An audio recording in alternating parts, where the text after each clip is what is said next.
जय हिंद। भारत में राष्ट्रवाद पार्ट 3, ये लास्ट टॉपिक है। इतना में हमारे भारत में राष्ट्रवाद के जितने भी प्रश्न हैं, बारीकी से सभी प्रश्न को पार्ट 1 और पार्ट 2 में समझा दिया गया है। यह पार्ट 3 में पूर्ण रूप में भारत में राष्ट्रवाद का सारा टॉपिक प्रश्न हाईलाइटेड हाथ से लिखा हुआ आप लोग के बीच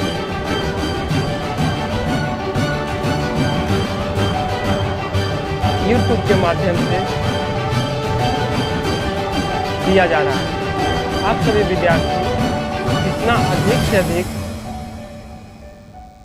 यह वीडियो देखेंगे एवं समझेंगे, उतना आपके एग्ज़ाम की दृष्टि से बहुत बेनिफिट होगा। चलो शुरू करते हैं। भारत में राष्ट्रवाद का पार्ट 3, पार्ट 1, पार्ट 2 जरूर देखें। प्रथम गोलमेज सम्मेलन 1930 ईस्वी में हुआ था। 12 नवंबर 1930 ईस्वी में प्रथम गोलमेज सम्मेलन लंदन में आयोजित किए गए थे। प्रथम गोलमेज सम्मेलन का कारण साइमन कमीशन की रिपोर्ट पर विचार विमर्श के लिए यह सम्मेलन बुलाया गया था।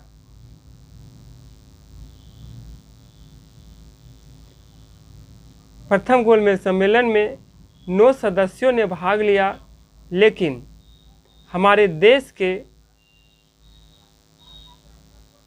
भारतीय राष्ट्रीय कांग्रेस के एक भी सदस्य नहीं थे।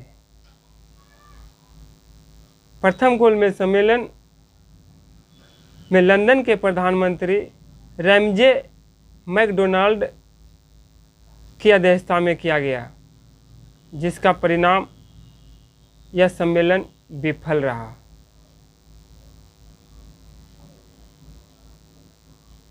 भारत में महात्मा गांधी और लॉर्ड इरविन के बीच एक समझौता किया गया, जिसे गांधी इरविन समझौता के नाम से जाना जाता है। यह 5 मार्च 1931 ईस्वी को शुरू किया गया था, जिसका कारण था कि गोलमेज सम्मेलन में भाग न लेना। महात्मा गांधी और लॉर्ड इरविन के बीच सविनय अवज्ञा आंदोलन को रोकने तथा द्वितीय गोलमेज सम्मेलन में भाग लेने के लिए महात्मा गांधी को प्रेरित किया गया और महात्मा गांधी यह सविनय अवज्ञा आंदोलन और द्वितीय गोलमेज सम्मेलन में भाग लेने के लिए सहमति जता दिए। यही हमारे महान पुरुष महात्मा गांधी से एक अचूक गलती हमारे इतिहास में इतिहासकारों के अनुसार समझा जाता है। कहा जाता है कि हमारे महात्मा गांधी अगर द्वितीय गोलमेज सम्मेलन में भाग नहीं लेते तो हमारे क्रांतिकारी वीर भगत सिंह को शायद वीर गति अंग्रेज़ों के द्वारा नहीं मिलता। थोड़ा सा एक झलक हमारे वीर क्रांतिकारी नौजवान भगत सिंह के बारे में समझते हैं। भगत सिंह का जन्म 27 सितंबर 1907 ईस्वी में पाकिस्तान के लायरपुर के बंगा गांव में हुआ था। भगत सिंह के पिता के नाम किशन सिंह एवं माता के नाम विद्यावती थे। भगत सिंह 7 भाई बहन में दूसरे नंबर पे थे। इनको भगत सिंह को 23 मार्च 1931 ईस्वी को फांसी दे दिया गया।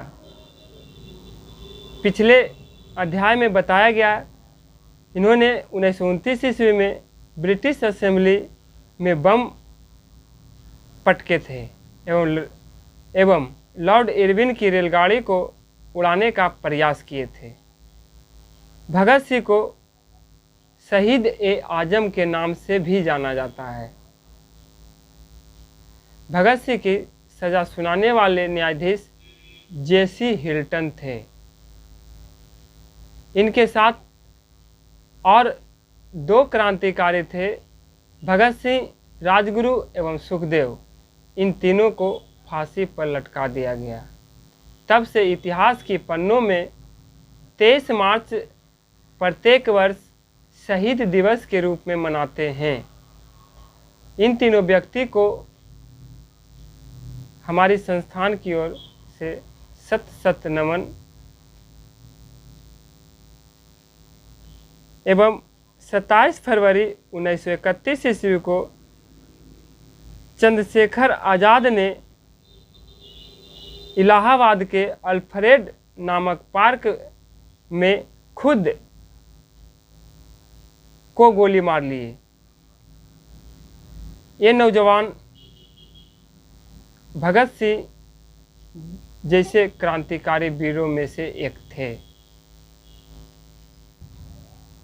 द्वितीय गोलमेज सम्मेलन 1931 ईस्वी। द्वितीय गोलमेज सम्मेलन 7 सितंबर 1931 ईस्वी लंदन में हुआ था। इसका कारण था प्रथम गोलमेज सम्मेलन में गांधी जी का न आना, जिसके परिणाम गांधी जी ने द्वितीय गोलमेज सम्मेलन में भाग लिए, लेकिन सांप्रदायिक प्रश्नों पर सहमति नहीं हुआ और यह सम्मेलन भी असफल रहा। नेक्स्ट टॉपिक, पूना पैक्ट 1932 ईस्वी। महात्मा गांधी और डॉक्टर भीमराव अंबेडकर के द्वारा एक योजना बना जिसका नाम पड़ा पूना पैक्ट। पूना पैक्ट का कारण मैकडोनाल्ड अवार्ड की घोषणा किया गया था, जो महात्मा गांधी एवं भीमराव अंबेडकर के बीच हुआ। पूना पैक्ट का मुख्य उद्देश्य दलित के लिए प्रांतीय तथा केंद्रीय विधायिका में सीटों का आरक्षण दिया गया। उस समय ही महात्मा गांधी ने हरिजन शब्द का इस्तेमाल किए थे। इसका अर्थ होता है हरि का जन्म, जिसका परिणाम महात्मा गांधी ने हरिजन संघ नामक एक पत्रिका का भी प्रकाशन किया।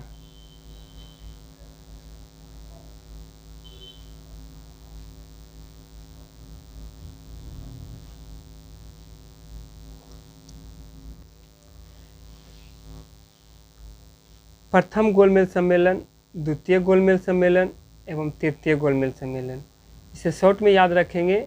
1930, 31, 32 महात्मा गांधी जी के द्वारा 1931 ईस्वी द्वितीय गोलमेज सम्मेलन में भाग लिया था। अगला अध्याय है फॉरवर्ड ब्लॉक। इसकी स्थापना 1 मई 1939 ईस्वी को सुभाष चंद्र बोस के द्वारा किया गया था। फॉरवर्ड ब्लॉक का मुख्य उद्देश्य वामपंथी और उग्रवादी घटकों का एक मंच पर स्वागत और प्रगतिशील रणनीतियों द्वारा पूर्ण स्वतंत्रता प्राप्त करना था। उसी समय मुस्लिम लीग ने अलग एक राष्ट्र पाकिस्तान सब को मांग रखा। थोड़ा समझते हैं। मुस्लिम लीग ने 24 मार्च 1940 ईस्वी को मोहम्मद अली जिन्ना के द्वारा मुस्लिम बहुसंख्य राष्ट्र का अलग राष्ट्र पाकिस्तान की मांग रखी, जिसके कारण महात्मा गांधी ने 17 अक्टूबर 1940 ईस्वी को व्यक्तिगत सत्याग्रह चलाया एवं नारा दिए, दिल्ली चलो। हमारे अनुभवी राजनीतिकों ने नहीं चाहते थे कि एक राष्ट्र दो राष्ट्र में बंट जाए, लेकिन अंग्रेज यही चाहता था और हम आखिरकार वो दिन आज़ादी मिलते मिलते हमारा देश दो राष्ट्र में बट गया। अगला टॉपिक है भारत छोड़ो आंदोलन 1942 ईस्वी। भारत छोड़ो आंदोलन 9 अगस्त 1942 ईस्वी को भारत की आज़ादी के उद्देश्य से यह आंदोलन चलाया गया था। 8 अगस्त 1942 ईस्वी को रात में बम्बई के ग्वालियर टैंक मैदान में महात्मा गांधी ने करो या मरो का नारा दिया, डू एंड डाई, अभी नहीं तो कभी नहीं। इस आंदोलन भारत छोड़ो आंदोलन भारत की स्वतंत्रता भले न करवा पाया, लेकिन इसका दूरगामी सुखदायी रहा। इसलिए इसे भारत की स्वाधीनता के लिए किया जाने वाला अंतिम महाप्रयास था। तत्सन आज़ाद हिंद फौज की स्थापना 1943 ईस्वी। सुभाष चंद्र बोस पहले रास बिहारी बोस स्थान सिंगापुर में जापान तथा जर्मनी। 8 नवंबर को सुभाष चंद्र बोस 8 नवंबर 1943 ईस्वी को सुभाष चंद्र बोस ने अंडमान निकोबार नामक द्वीप को शहीद द्वीप या स्वराज द्वीप का नाम रखा। इसका मुख्य उद्देश्य अंग्रेजों से लड़कर भारत को स्वतंत्रता दिलाना था। इसलिए सुभाष चंद्र बोस अपने सेना को प्रेरित करने के लिए एक शब्द दिए, जय हिंद। ये वाकई में इतना सुंदर शब्द है, हमारे देश की गरिमा को विश्व की धरोहर पर जय हिंद स्वर्ण अक्षरों में दर्शाता है। क्रिप्स मिशन का आगमन। मार्च 1942 ईस्वी में स्टीफर्ड क्रिप्स की अध्यक्षता में द्वितीय विश्व युद्ध में चलाया गया भारत का सहयोग था। भारत का गवर्नर जनरल लॉर्ड लिंथिगोन एवं क्रिप्स मिशन के सदस्य sir Stanford Cripps, Pethick Lawrence तथा एबी अलेक्जेंडर थे। क्रिप्स मिशन का प्रभाव कांग्रेस तथा मुस्लिम लीग दोनों ने इसे अस्वीकार कर दिया। शिमला सम्मेलन। 25 जून 1945 ईस्वी को वायसराय लॉर्ड बेवेल तथा अबुल कलाम आज़ाद के बीच वार्तालाप हुआ, जिसे शिमला सम्मेलन कहा जाता है। शिमला सम्मेलन में मुस्लिम लीग ने परिषद सदस्यों की चुनाव स्वयं करने का जिद पर अड़ा रहा, जिससे यह सम्मेलन 14 जुलाई को स्वयं समाप्त हो गया। सबसे इम्पोर्टेंट कैबिनेट मिशन 15 फरवरी 1946 ईस्वी को भारत आया। 24 मार्च 1946 ईस्वी को इसका आगमन किया गया। ब्रिटेन के प्रधानमंत्री क्लीमेंट एटली, भारत के गवर्नर जनरल लॉर्ड बेवेल।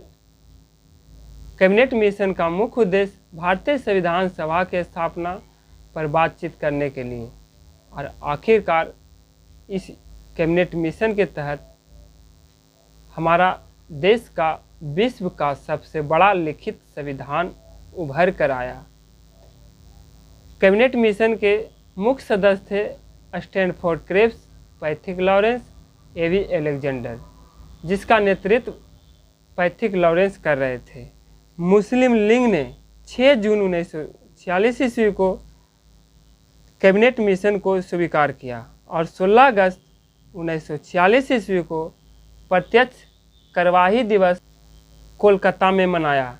भारतीय राष्ट्रीय कांग्रेस ने 25 जून 1946 ईस्वी को कैबिनेट मिशन को स्वीकार किया तथा जुलाई 1946 ईस्वी को संविधान सभा का निर्माण किया गया और संविधान सभा में प्रथम अस्थायी अध्यक्ष डॉक्टर सच्चिदानंद सिन्हा को बनाया गया।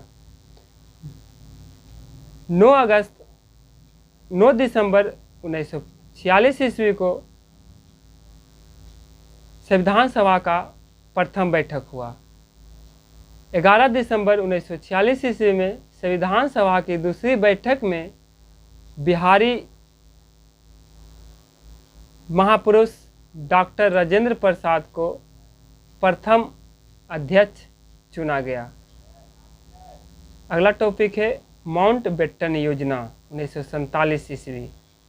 माउंटबेटन योजना 3 जून 1947 ईस्वी को भारत के विभाजन प्रस्ताव को स्वीकार करने के लिए 3 जून 1947 ईस्वी को यह योजना बना, जिसका परिणाम 14 अगस्त 1947 ईस्वी को भारत से पाकिस्तान एक अलग राष्ट्र बना और 15 अगस्त 1947 ईस्वी को हमारा देश विश्व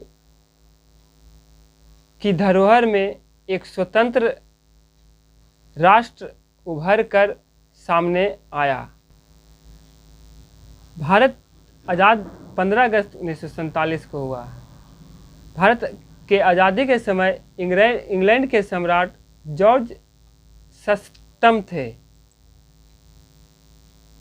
प्रथम राष्ट्रपति डॉक्टर राजेंद्र प्रसाद को 1950 ईस्वी में बनाया गया। प्रथम प्रधानमंत्री पंडित जवाहरलाल नेहरू को 1947 ईस्वी में बनाया गया। भारत की आज़ादी के समय ब्रिटेन के प्रधानमंत्री क्लेमेंट एटली थे एवं भारत की आज़ादी के समय कांग्रेस के अध्यक्ष जेबी कृपलानी थे। हमारा देश 15 अगस्त को स्वतंत्रता दिवस मनाता है, तो हमारे पड़ोसी मुल्क पाकिस्तान 14 अगस्त 1947 को स्वतंत्र दिवस के रूप में मनाता है। थोड़ा सा हमारे समय ग्रीनविच से आगे पीछे होने के कारण यह तिथि दोनों का अलग अलग है। यहाँ के साथ भारत में राष्ट्रवाद यह टॉपिक समाप्त होता है। इतना समय देने के लिए आप लोगों का धन्यवाद। खूब पढ़ें, खूब बढ़ें, कुछ करके दिखाएं। इसी कामना के साथ गुरु ज्ञान 88 चैनल आप सभी दर्शकों का, सब्सक्राइबर्स का लाइक एवं कमेंट का स्वागत करता है। मिलते हैं फिर अगले वीडियो में। तब तक के लिए जय हिंद, जय भारत।